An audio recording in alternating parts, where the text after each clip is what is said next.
उठा रहा है, सरकार की जो जवाब देने की नीयत है उस पर सवाल उठा रहा है। तो क्या आपको नहीं लगता कि सरकार को खुद ही पहल करके सामने आकर के इन सभी चीजों पर बात स्पष्ट रूप से कर लेनी चाहिए और ये बता देना चाहिए कि सीमा सुरक्षा पर वो चर्चा के लिए पूरी तरह से तैयार है? जी नहीं, देखिए, जहां तक विषय भारतीय जनता पार्टी का, सरकार का, केंद्र सरकार का, निश्चित रूप से भारतीय जनता पार्टी, हमारी सरकार, मोदी जी के नेतृत्व वाली सरकार हमेशा से विपक्ष के हर सवाल का उत्तर देने के लिए तैयार रही है। और सेशंस पहले भी चले हैं, ये कोई पहला मौका नहीं होगा जब इन फ्यूचर कोई सेशन चलेगा पार्लियामेंट का। पहले भी सेशन पार्लियामेंट के चले हैं, लेकिन सदन को किस प्रकार से जंतर मंतर में, एक धरना स्थली में तब्दील करने का प्रयत्न विपक्ष के द्वारा सदन को किया जाता है, सदन की गरिमा को ठेस पहुंचाया जाता है। ये चर्चा नहीं करना चाहते हैं, किसी मुद्दे पे नहीं करना चाहते हैं, ये केवल यदि कुछ करना चाहते हैं तो राजनीति करना चाहते हैं।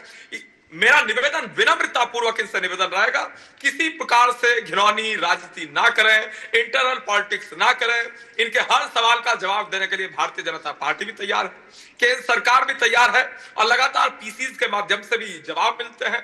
और निश्चित रूप से जहां तक विषय है सोशल मीडिया के जमाना एक्ट के माध्यम से भी कोई सवाल हो उसका जवाब दिया जाता है। भारतीय जनता पार्टी डिबेट्स के माध्यम से जवाब देती है, हर स्तर पर हम जवाब देते हैं। और जहां तक विषय है सवाल और जवाब का, मेरा इनसे निवेदन रहेगा इस चीज को, देखिए, ये युद्ध के विषय पर डिबेट हो रही है, लेकिन इन्होंने ऑपरेशन सिंदूर की एक बार भी चर्चा नहीं की। ये दुखद है।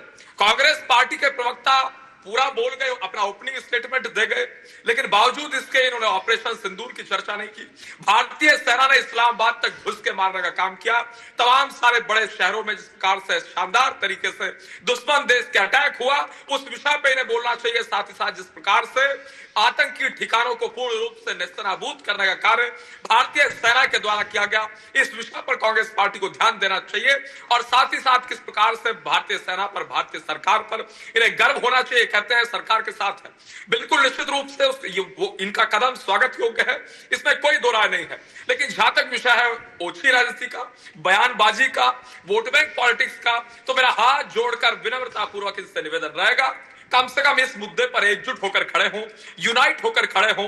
किसी जाति का कोई व्यक्ति हो, किसी पंथ का, किसी मजहब का कोई व्यक्ति हो, सबको राष्ट्र सर्वोपरि के आधार पर इस मुद्दे पर चलना चाहिए। मैं सोचता हूं चाहे कोई भी राजनीतिक दल हो, कोई भी पॉलिटिकल पार्टी हो, सबको इस मुद्दे पर एकजुट होकर सरकार का साथ, भारतीय सेना का साथ देना चाहिए। हिंदू, मुस्लिम, सिख, ईसाई, जैन, बौद्ध, पारसी, कोई किसी रिलीजन को बिलोंग करता है, लेकिन सबको आज एकजुट होने की आवश्यकता है।